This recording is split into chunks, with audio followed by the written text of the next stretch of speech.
Iya. Karena balik lagi, apa yang pernah orang tua saya katakan juga seperti itu. Kalau misalkan belajar Belajar ya. secukupnya, main secukupnya, Oke. atur waktu dengan baik gitu. Iya.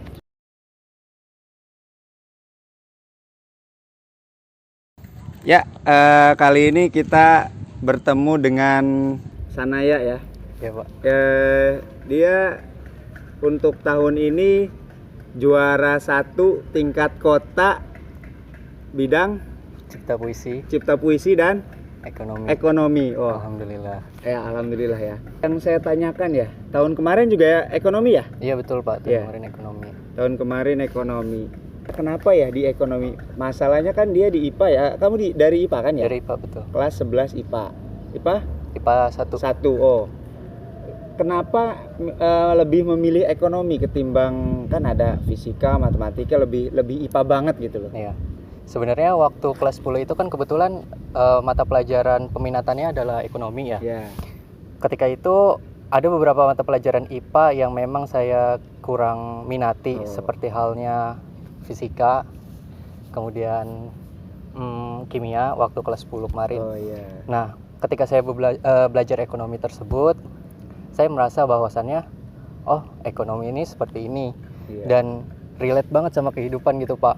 Oh. Saya ngerasa kalau misalkan ketika belajar ekonomi, apa yang saya baca itu sebagian besar memang memahaminya, karena apa yang dipelajari di dalam kelas tersebut, Iya. dalam kehidupan sehari-hari pun saya pikir memang terjadi gitu, sesuai kenyataan. Relate lah intinya. Relate ya, intinya. relate. Kalau misalkan bicara ekonomi kan nggak jauh dari matematik ya. Ya betul. Sebetulnya Sanaya itu suka matematika nggak sih? Sebetulnya lebih tepatnya adalah terobsesi sih, obsesi. Tapi bukan di waktu jenjang SMA ini, waktu SD lebih tepatnya. Ketika SD dulu. Apa sih triggernya? Triggernya adalah ketika itu di kelas 1 sampai kelas 4. Nah, iya. Saya belum bisa perkalian. Bahkan saya belum hafal perkalian sama sekali. Wah, sama seperti episode sebelumnya. Si Debbie juga sama seperti kayak gitu katanya. Ya. Terus. Ketika itu banyak teman-teman saya yang sudah hafal perkalian, kemudian tambahan dan kurangan sudah lancar, sementara saya ketika itu tambahan pun masih dengan bantuan jari, menghitung dengan jari. Iya, masih konkret lah ya. Iya, masih konkret. Akhirnya ketika itu orang tua saya bilang, bapak saya waktu itu bilang bahwasannya kalau kamu belajarnya lebih serius, mungkin kamu bakal bisa. Nah, ketika itu saya termotivasi dengan ucapan kata-kata ayah saya tersebut. Akhirnya kurang lebih selama 6 bulan, ketika itu kenaikan dari kelas 4 ke kelas 5. Dari kelas 4 ke kelas 5. Saya mulai terobsesi, mulai belajar dengan tekun matematika tersebut. Sampai kira-kira saya meminati sampai mendalami matematika itu sampai jenjang SMP kelas 7. Wah, menarik nih ya. Sampai kelas 7. Ya. Terus kelas 8 dan seterusnya gimana? Nah, kelas 8 dan seterusnya saya merasa demotivasi terhadap matematika itu sendiri. Ada beberapa hal yang menyebabkan demotivasi tersebut. Iya. Ya, apa tuh? Di antaranya yang pertama, ketika kelas 8 ada kesibukan lain, ikut berorganisasi. Oke, ikut berorganisasi. Kemudian ketika itu saya rasa kesibukan tersebut menyebabkan faktor atau waktu belajar saya itu berkurang juga. Waktu belajar berkurang. Akhirnya ketika di kelas, waktu ada pelajaran matematika saya tidak paham, kurang mengerti. Akhirnya ya udahlah, mungkin ini bukan bakat saya, bukan minat saya di sini. Seperti itu. Oh gitu. Jadi kalau misalkan tentang kematematikaannya nggak begitu berbakat, cuma cabang dari matematika salah satunya ekonomi ya mungkin salah satu yang memang digemari untuk saat ini gitu. Iya, betul. Oh iya, waktu SD dulu apa yang menyebabkan saya setelah kelas 5 itu mulai menurun? Ya, ini mulai menurun dari kelas 5 ya? Iya, dari kelas 5 mulai menurun, dalam artian menurun motivasinya atau semangat belajarnya itu. Ketika itu saya mengikuti Olimpiade Matematika ya, Pak. Oh, disuruh. Bukan menjadi perwakilan. Menjadi perwakilan. Waktu itu saya lolos hingga tingkat provinsi. Wah, udah tingkat provinsi itu udah tinggi juga ya. Sama sekarang ekonomi juga ya. Ya, Terus gimana? Ya. Nah, ketika itu mungkin saya terlalu berambisi ya, Pak. Berambisi, tidak siap untuk menerima kekalahan. Akhirnya setelah saya gagal, saya merasa sudah belajar selama ini, tapi akhirnya malah kalah, nggak dapat apa yang diinginkan. Nah, mulai dari situ saya turun minatnya. Gitu. Berarti down ya. Jadi mentalnya masih belum siap menerima kekalahan. Padahal ya kalau kalah ya nggak apa-apa. Tahun-tahun selanjutnya kan bisa mengejar lagi gitu loh.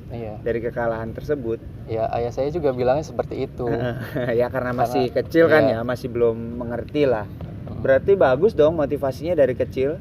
Jadi kadang ada pengalaman kalau ketika kecil banyak yang motivasinya tinggi, tetapi kalau setelah tumbuh dewasa dia malah motivasinya malah rendah. Banyak yang terjadi seperti itu. Nah, ini yang harus dikurangi sebetulnya. Seperti itu. Atau memang faktanya orang-orang yang memang ketika kecil dia motivasinya kurang karena ngelihat temennya motivasinya tinggi, maka dia terobsesinya telat atau gimana ya? Kira-kira ya. Bisa jadi juga seperti itu. Tapi mungkin ada faktor X lain yang menyebabkan seseorang itu memiliki motivasi sesuai waktunya. Misal ya seperti cerita saya sebelumnya, bahwasannya motivasi saya menyukai matematika itu ya karena adanya dorongan dari orang tua juga. Dorongannya seperti apa ya? Dorongannya dalam artian kedua orang tua saya sebenarnya membebaskan untuk memilih apapun yang saya sukai. Oh gitu. Itu merupakan pilihan saya dan tanggung jawab diri saya juga. Betul. Nah, saya suka nih yang kayak gini nih, saya suka. Serius. Yang memotivasi saya dalam artian dorongannya tersebut adalah bukan berupa saya dipaksa untuk kamu harus belajar gini. Tidak, tapi motivasinya adalah berupa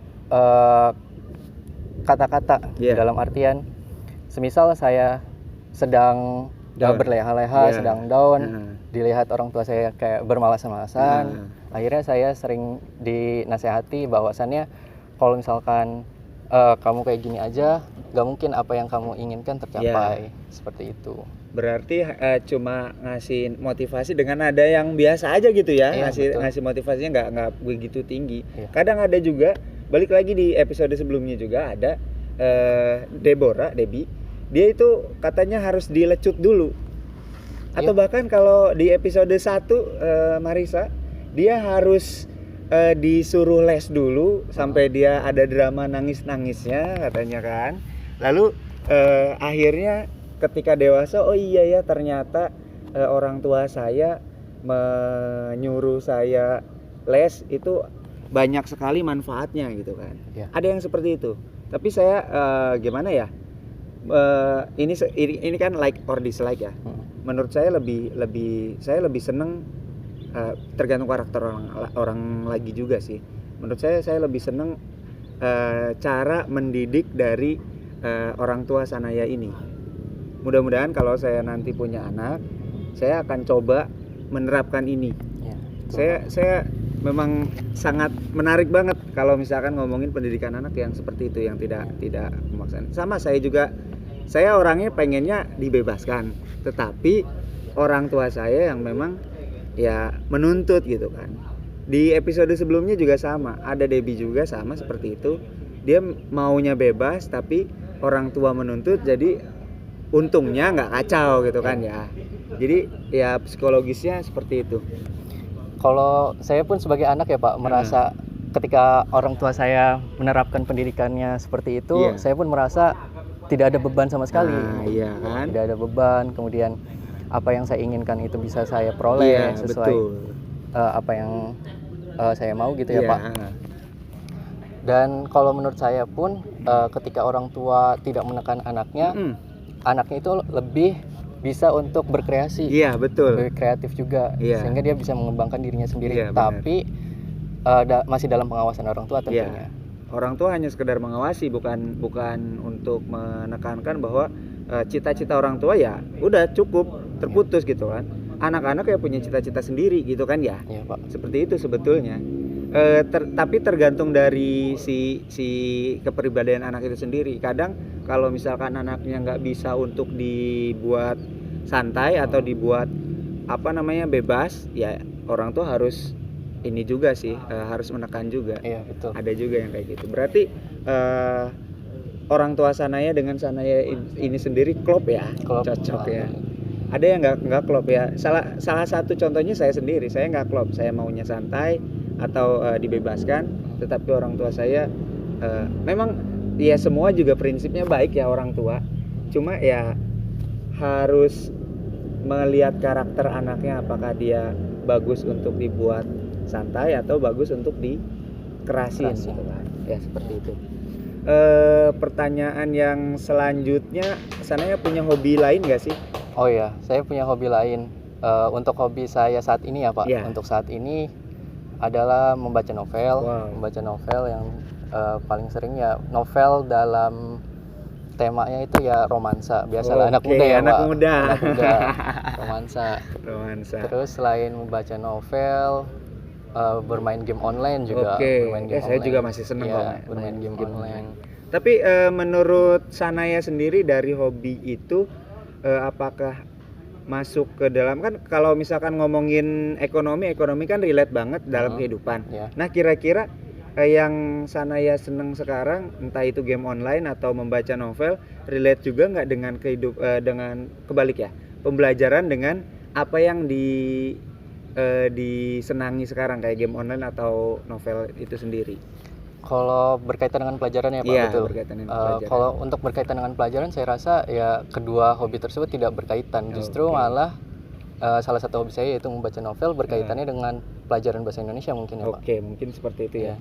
Tapi kalau saya sendiri sih ngelihatnya, kalau nggak tahu sih ya, ini cara berpikir orang lain.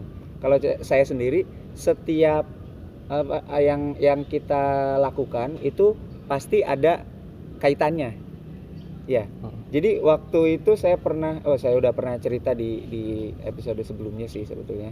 Jadi kalau misalkan ada suatu pelajaran yang telah diajarkan, nah ketika saya main, saya langsung mikir nih, apa nih hubungannya nih dengan apa yang dipelajari kemarin gitu kan. Ya mungkin salah satu untuk daya mengingat lebih tajam itu mungkin salah satunya seperti itu. Jadi secara tidak langsung kita memikirkan apa yang sudah diajarkan, walaupun memang konteksnya di luar ketika kita main seperti itu. Kalau saya pun setuju seperti apa yang Bapak katakan ya sebenarnya. Tapi saya sendiri ketika misalkan bermain game gitu tuh, saya bermain game ya bermain aja gitu Pak. Ya udah seneng-seneng. Karena balik lagi apa yang pernah orang tua saya katakan juga seperti itu. Kalau misalkan belajar secukupnya, main secukupnya, atur waktu dengan baik gitu. Berarti belajar, mainnya main gitu. Kalau saya nggak tahu ya, karena emang otaknya ya begitulah. Sebetulnya main juga ya sama ya, game online itu kan membutuhkan strategi. Dan itu pola pikir seperti itu tuh kalau di dalam matematika ada yang namanya berpikir matematis kayak gitu, ada juga yang berpikir strategi. Cara untuk memenangkannya seperti apa, itu sebenarnya ada kaitannya, cuma dalam konteks tidak kasat mata, artinya yang nggak kelihatan. Kalau misalkan ngomongin mengukur luas kan udah plek banget gitu ya, mengukur luas dengan panjang kali lebar ya tinggal ditarik, panjangnya berapa, lebarnya berapa, selesai. Nah kalau misalkan tentang berpikir matematis itu harus dibedah secara terperinci lagi gitu sebetulnya. Selanjutnya kalau misalkan keluarga Sanaya itu berada di keluarga yang seperti apa sih? Seperti apa dalam artian di rumpun apa gitu? Ya Pak? dalam kependidikan kan tadi kan udah. Lebih ke prefernya apakah ke sains atau ke sosial lah ibaratnya. Kalau mungkin keluarga saya lebih ke sains ya Pak. Dari histori keluarga saya juga sebenarnya heterogen sih Pak. Heterogen, jadi nggak linear. Misal kayak matematika semua kayak gitu. Beberapa saudara-saudara saya juga ada yang di rumpun di rumpun sosial juga, mengambil jurusan ekonomi, ya, mengambil jurusan ekonomi. Kemudian tapi sebagian besar keluarga saya itu mengambil jurusan komputer juga, Pak. Oke, komputer sama ya komputer juga ada matematiknya juga. Ada matematika juga. Sains juga sebetulnya. Ya ekonomi juga sebetulnya kan masuk ke sains ya. Iya. Cuma ya banyak perbedaan lah antara sains, apakah dia sains atau sosial gitu kan. Dan untuk sekarang ini kan ya Pak, saya kan sekarang udah masuk kelas 12 kan. Banyak masukan dari saudara saya dan dari orang tua saya juga, katanya memang sebenarnya belajar itu boleh apa saja. Iya, benar. Tapi untuk zaman sekarang ini lebih ke arah teknologi. Iya, betul. Sekarang eranya digital kan, Pak. Makanya saya disarankan untuk nanti mengambil jurusan ilmu komputer. Oh gitu. Oh, untuk jenjang ke tahap selanjutnya atau perkuliahan. Betul. Sebetulnya kalau saya sendiri sih ngomongin tentang teknologi itu sekarang jadi basic sih ya. Iya, basic. Iya. Jadi nggak harus kita kalau kuliah ke komputer kan ngomongin tentang coding dan aplikasi-aplikasi yang akan dibuat gitu ya. Sebetulnya semua mata pelajaran atau mata kuliah itu atau jurusan ya, semua jurusan harusnya sih berbasis kepada teknologi dan informasi. Karena memang sekarang zamannya seperti itu gitu. Jadi dasarnya bukan cuma ke penjurusan lagi. Seperti itu sih kalau menurut saya. Kalau misalkan saya tanya ke Sanaya lagi nih, Pak. Selain yang diceritakan tadi, kira-kira teman-teman nih, kalau misalkan kita bicara teman-teman kan banyak yang motivasinya memang nggak naik turun gitu ya. Kadang lebih banyak turunnya ketimbang naiknya gitu ya. Itu kira-kira kenapa ya? Kalau menurut saya sih faktor di luar internalnya gitu ya, Pak. Di luar eksternal lah, eksternal. Kayak gimana ya contohnya? Kayak mungkin bisa jadi kalau misalkan ini berkaitan dengan pelajaran ya, Pak, motivasi mengenai pelajaran. Iya, pelajaran. Saya pikir mungkin karena lingkungan pertemanan juga bisa jadi. Lingkungan pertemanan, semisal lingkungan pertemanannya cenderung yang seperti lebih banyak mainnya ketimbang belajar. Kemudian selain lingkungan, faktor apa yang dia baca, dia baca itu sangat berpengaruh. Baca itu dalam artian bukan cuma membaca teks aja ya. Iya. Menonton juga masuk ke dalam baca nggak sih? Iya. Literasi lebih tepatnya. Ya, lebih tepatnya literasi gitu ya. Iya. Ketika seseorang misal terlalu banyak membaca mengenai sesuatu hal yang dalam artian kurang bagus atau negatif, cenderung akan menyebabkan perilakunya juga seperti apa yang dia baca juga. Betul sih. Selain itu orang lain juga berpengaruh. Misal kayak diri saya, Pak. Diri saya, orang yang memotivasi saya untuk saat ini satu tokoh, yaitu almarhum Bapak Yusuf Habibie atau Habibie. Jadi menurut saya 3 faktor itu yang mungkin menyebabkan naik turunnya sebuah motivasi. Sama sih, saya juga ketika saya namanya ngajar itu sama ada naik turunnya. Ketika saya turun, saya ada salah satu film yang memang saya sukai. Saya tonton terus walaupun udah berulang-ulang gitu kan. Itu lagi tapi dari situ saya kadang suka naik motivasi saya. Dan kadang kalau misalkan ngajar itu di kelas gitu ya. Walaupun saya lagi bukan kurang suka ngajar ya, lebih ke moodnya, unmood lah. Moodnya jelek, masuk ke belajar ya kadang suka otomatis naik sendiri ketika ngajar. Gitu. Kemudian selain itu juga menurut saya ya faktor kesukaan juga sih, Pak, lebih kesukaan. Semisal ada seseorang yang menyukai matematika, tentu dia akan termotivasi untuk terus belajar matematika, begitu pun pelajaran lainnya. Nah, gimana supaya suka sama matematika? Kalau menurut saya sendiri ya, Pak, seperti apa yang pernah saya alami, untuk suka matematika itu lebih tepatnya banyak membaca dan mengerjakan soal. Banyak membaca dan mengerjakan. Kadang kalau misalkan di kelas kan ketika kita diberikan tugas banyak sama gurunya, apalagi matematik jadinya apaan sih gitu kan. Jadi mumet segala macem. Itu gimana ya gitu loh. Kalau misalkan sebenarnya untuk pembebanan tugas seperti itu ya tergantung porsi juga. Bener. Karena setiap siswa atau setiap murid yang ada di kelas memiliki kesukaan yang berbeda, karakter memang. yang berbeda. Kalau misalkan siswa yang menyukai atau menggemari matematika, tentu itu hal yang biasa, yang mudah, bagus. Untuk siswa-siswa lainnya mungkin akan lebih berat untuk mengerjakannya. Betul. Nah ini. Kalau misalkan kita lebih runcing lagi, kita bicara guru matematika. Kan banyak guru matematika yang memang wah ngajarnya gini nih gitu kan. Nah gimana guru ideal seperti apa yang di pikiran Sanaya supaya matematika itu menarik? Guru ideal ya Pak? Iya. Ini subjektif. Subjektif sebetulnya ya Pak. Karena memang di episode sebelumnya juga saya hampir menanyakan ini semua. Jadi supaya guru itu lebih fleksibel. Oh ternyata ada yang begini gitu loh. Kalau menurut saya sendiri, ketika menerangkan ya atau menjelaskan sebuah materi, tidak usah terlalu panjang, tetapi akan lebih efektif jikalau menerangkannya itu dengan contoh soal. Namun balik lagi, ketika kita mendapatkan contoh soal, ketika mengerjakan soal ternyata beda. Itu memang banyak yang banyak yang meresahkan ya. Iya, betul. Jadi anak-anak tuh wah kalau misalkan ulangan pasti beda dengan contoh soal gitu kan. Padahal sebetulnya sama, cuma diputer-puter aja gitu kan. Sebenarnya seperti itu. Selain itu, selain menerangkannya tidak usah terlalu panjang, kemudian ketika memberikan tugas, memberikannya itu tidak usah yang terlalu membebani gitu loh Pak. Gimana contoh yang membebani? Membebani itu semisal